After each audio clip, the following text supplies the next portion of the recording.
Voilà, bonjour chers téléspectateurs de Baobab TV International. Nous sommes ici à Nouakchott, précisément au siège de l'IRA avec le président Biram Daoul Habib, nouvellement élu et qui prépare aussi la présidentielle à venir dans quelques mois. Monsieur Biram, d'abord, est-ce que vous pouvez vous présenter au public de Baobab TV? Moi, je suis Biram Daoul. Je suis un activiste des droits de l'homme en Mauritanie. Je suis aussi un homme politique mauritanien pour les droits de l'homme. Je suis membre fondateur et dirigeant de l'IRA Mauritanie depuis sa naissance. J'ai déjà bénéficié de beaucoup de prix et de distinctions internationales. Le prix Weimar pour les droits de l'homme, le prix Frontline Defender qui m'a été remis par le président irlandais en 2013, le prix des Nations Unies pour les droits de l'homme qui m'a été remis aussi par le secrétaire général adjoint des Nations Unies à New York le 10 décembre 2013. Je suis aussi bénéficiaire avec IRA du prix Tulip octroyé par le gouvernement britannique. Il y a aussi le prix ICNC qui nous a été octroyé par les héritiers de Martin Luther King aux États-Unis pour récompenser notre lutte pacifique et indéfectible. Je suis aussi bénéficiaire du prix type pour le Award des États-Unis du secrétaire d'État américain et le Sénat américain pour ceux qui ont pu faire un travail convaincant et probant dans le cadre de la lutte contre la traite des personnes. Je suis aussi titulaire du prix du courage du sommet de Genève pour la démocratie et les droits de l'homme en 2020. J'ai été aussi primé par plusieurs autres institutions. La file est longue. J'ai été désigné par Time Magazine parmi les personnalités les plus influentes au monde en 2017. Ok. Voilà, sur le plan politique, je suis 2 fois deuxième aux élections présidentielles mauritaniennes en 2014 et en 2019. J'ai été élu une première fois député à partir de la prison en 2018. J'ai été réélu aussi cette année avec un nombre de voix qui s'est multiplié par 4 par rapport à mon résultat qui m'a fait entrer au Parlement en 2018. Ok, Birama, vous avez une double casquette de droit de l'homme et de politicien. Si vous aviez à choisir, êtes-vous mieux à l'aise dans la lutte pour les droits de l'homme ou bien sur le terrain politique? Je suis à l'aise dans tous les deux. Mais l'heure de vérité a sonné.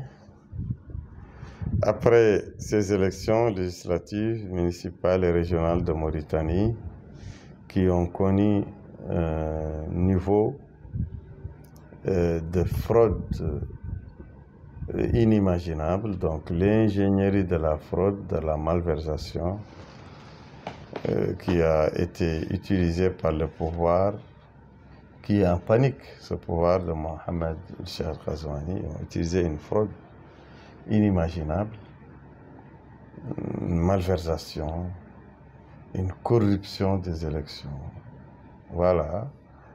C'est pourquoi le peuple mauritanien a besoin du renouveau et a besoin de manière pressante du renouveau qui se renouvelle, la corruption qui se renouvelle. Voilà, c'est pourquoi maintenant, dans quelques mois, je vais être totalement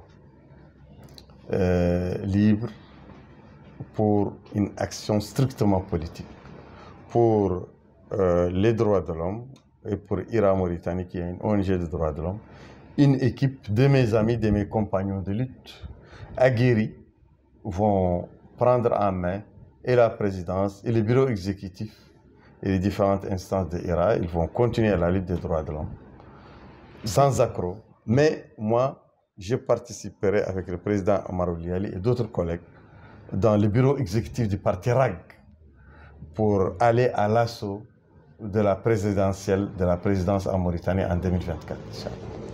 Voilà, M. Birama, vive votre parcours politique, vive vos excellents résultats, vous êtes présidentiable. D'ailleurs, vous avez même contesté les résultats des dernières élections, dont vous vous êtes réclamé vainqueur. Donc, vous êtes parfois persécuté, arrêté, mais vous ne reculez pas. Oui, il n'y a pas lieu de reculer, parce que notre mission est une mission sacrée. Et nous vivons pour cette mission. Nous vivons pour cette ambition. Nous vivons pour la réalisation de l'espérance du peuple mauritanien. Un peuple qui gémit depuis plusieurs décennies sous la coupe d'une élite qui a choisi une gouvernance d'apartheid, une gouvernance de prédation des droits, surtout les droits des personnes d'ascendance africaine, les personnes issues des populations autochtones de la Mauritanie, c'est-à-dire les personnes d'origine subsaharienne, majoritaires dans ce pays, autochtones dans ce pays. Dans ce pays, ces personnes sont considérées comme des étrangères. Exactement. Ces personnes sont traitées comme des citoyens de seconde zone. Rappelez-vous ce qui s'est passé en 1989, ce qui s'est passé en 2011, les déportations massives, les expropriations, les pogroms où on périt, tué beaucoup de Noirs mauritaniens dans les rues. Rappelez-vous aussi les assassinats collectifs organisés dans les différentes casernes de l'armée et des forces, différentes sortes de corps de sécurité mauritaniennes, sur tout le territoire mauritanien. Votre préoccupation égalitaire, votre lutte contre la discrimination, est-ce que cela a eu un impact? Est-ce que les gens pour qui vous luttez sont conscients? Parce que s'ils avaient réellement voté pour vous, vous n'en seriez pas là, ou bien les votes ont été truqués. Il y a tout ceci à la fois. Je vous dis, et je pars dans la même lancée de tout à l'heure, que les personnes d'ascendance africaine sont ici réduites en esclavage.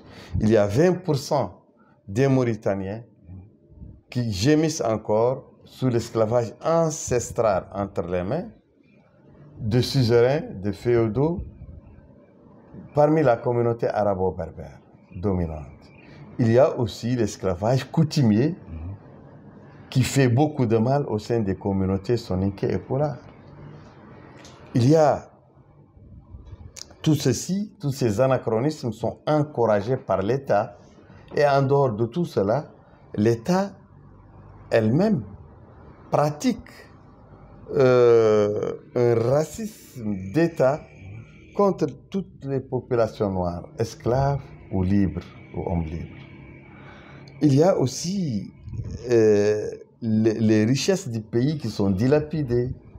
Il y a aussi la gouvernance de la corruption.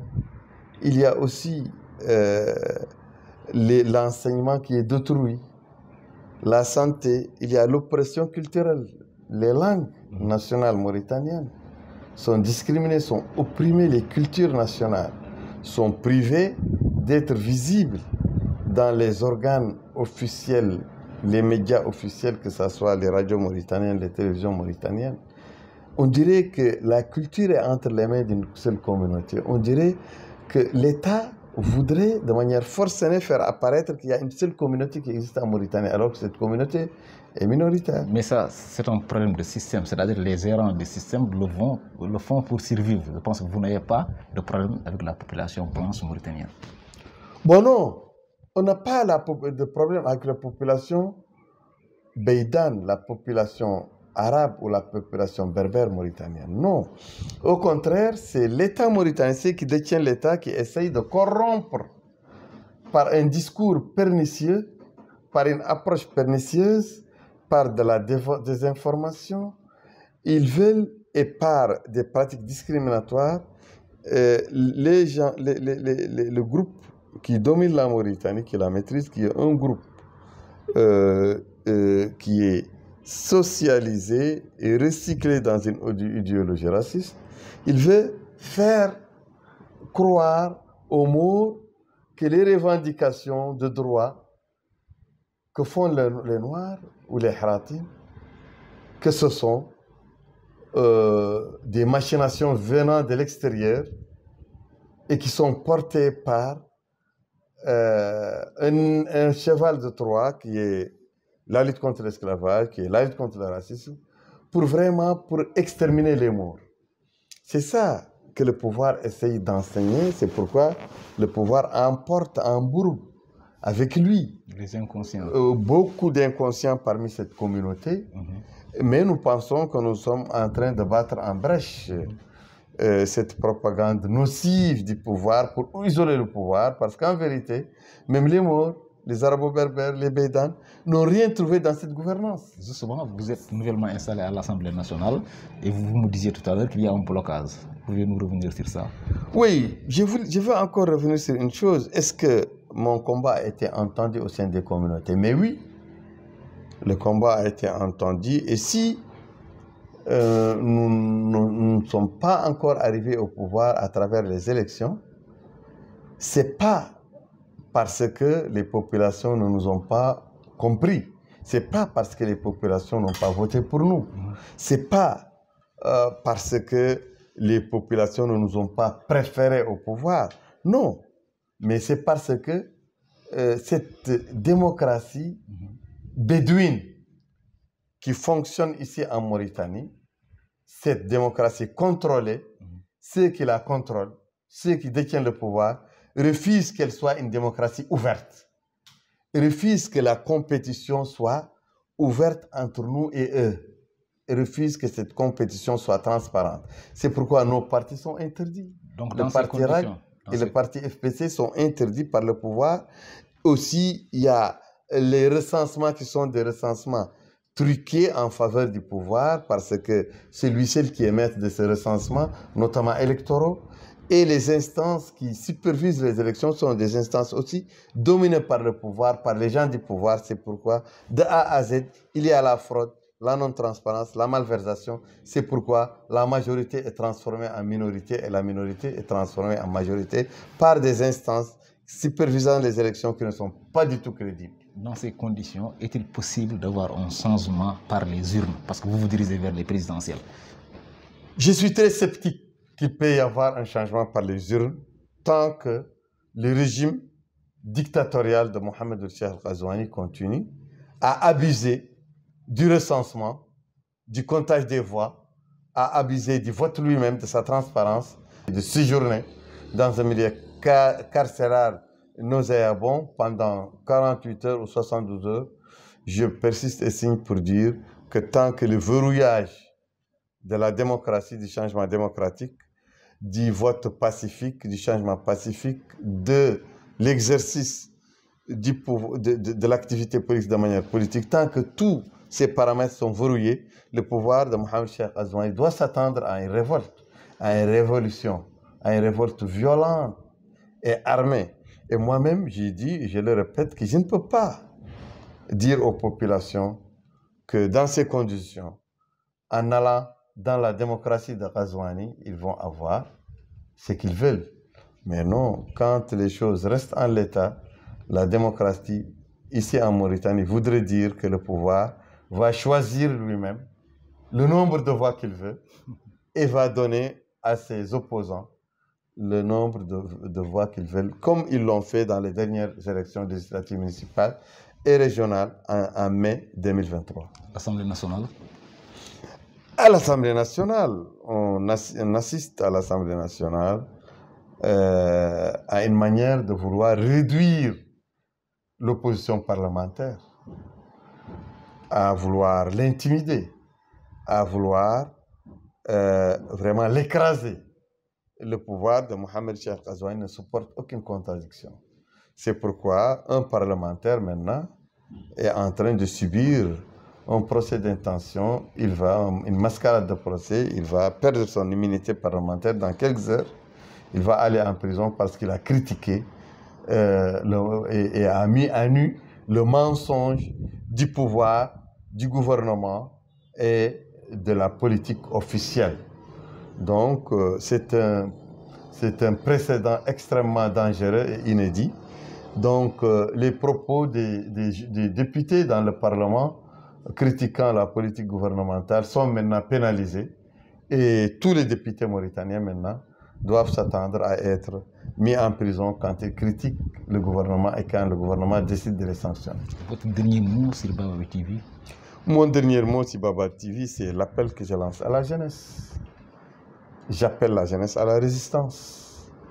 J'appelle les populations mauritaniennes à la résistance, toutes ethnies confondues. Je les appelle à l'union.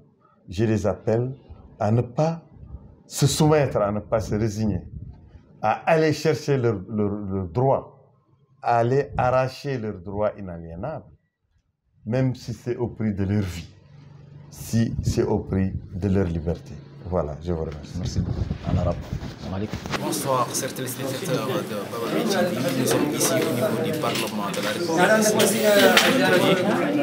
Les membres sont en train de tenir une conférence de presse pour protester contre la levée de l'immunité parlementaire de leurs collègues.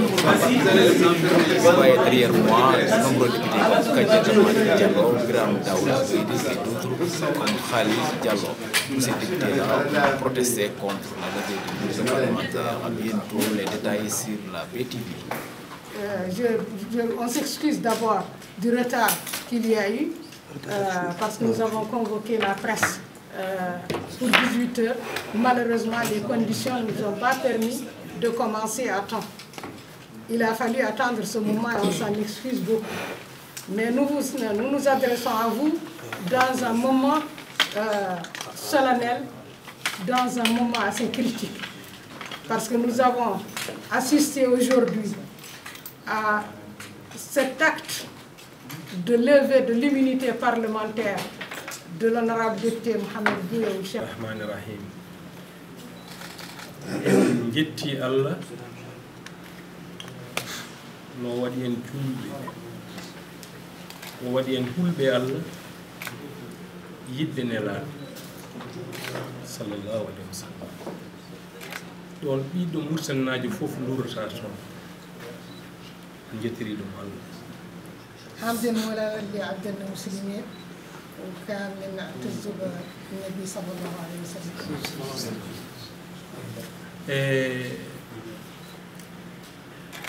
enen dey ken nulaɓe Mauritanie fof ne fotirno yen jooɗono ɗum e suudi sardiyeji kala ko jiiɗen ene ñawi ko faate mumen taw eɗen darano ɗumen kadi daronoɗen ɗumen e dow cuusal e dow goonga e dow helli feete. أنا نواب عن الشعب الموريتاني الكل وندافع عن حقوقه ودائما خرص مصالحه ومولي باطن بين المواقف.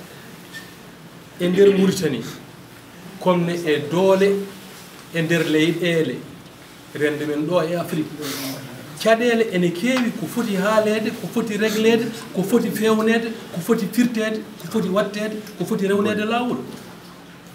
أنا هون بموريتانيا كيف تلقى بلدان المنطقة كاملة عندنا ياسر من المشاكل اللي كنا نقدروا نحلوا بهم أو نحلوهم.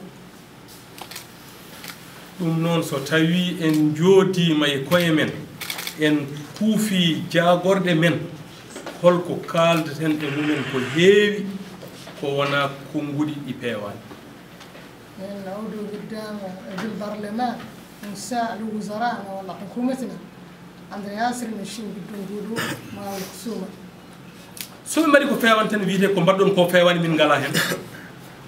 يعني يعدل واحد لحد منهم شيء ما صالح يابطة. so min jii leydi ndi ko weñi hen ko bonnanta ɓiɓɓe leydi Mauritanie min darata min kaɓano ɗum ha rettine lawol.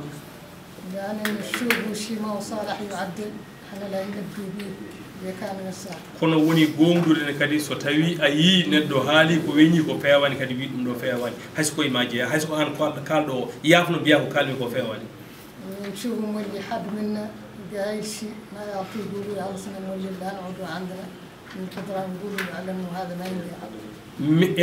من كوشيونتا wonde ko oɗo Sidi Bouye haali ɗo ko Mohamed Bouye ko haali ɗo ko par ce que hay goto e meɗen so tawi darima e nder galle mum wiyama yo reftu ko haali ko yo firtani goto e meɗen fof ene tedda e muɗum firtude ko haali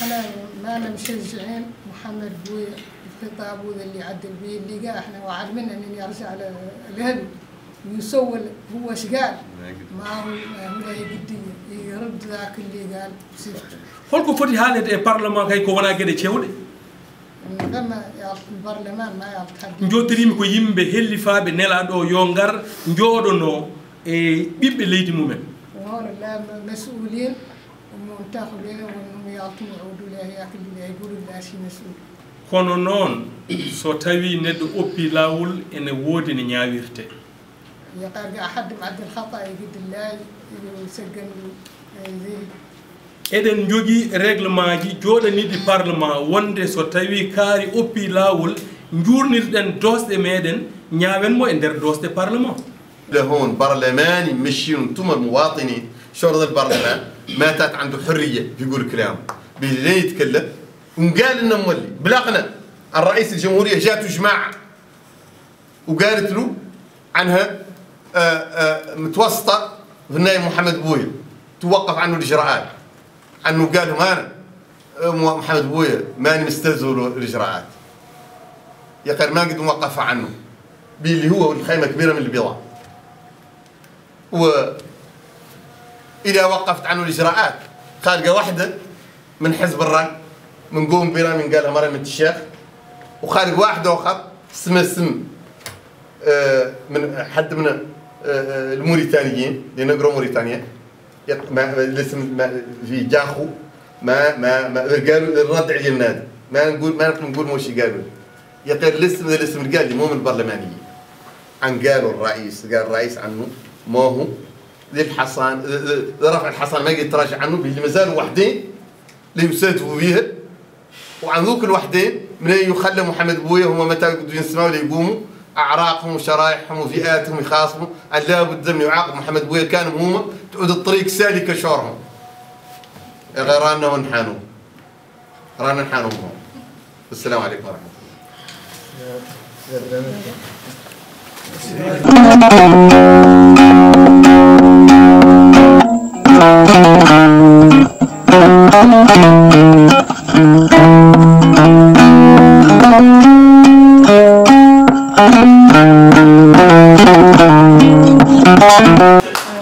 قد عن الاختتام وجه رسالة للسلطات الموريتانية والنظام الموريتاني خاصة رئيس الجمهورية الإسلامية الموريتانية الرئيس محمد أحمد مشار قزواني القائد الأعلى للقوات المسلحة عن الشعب الموريتاني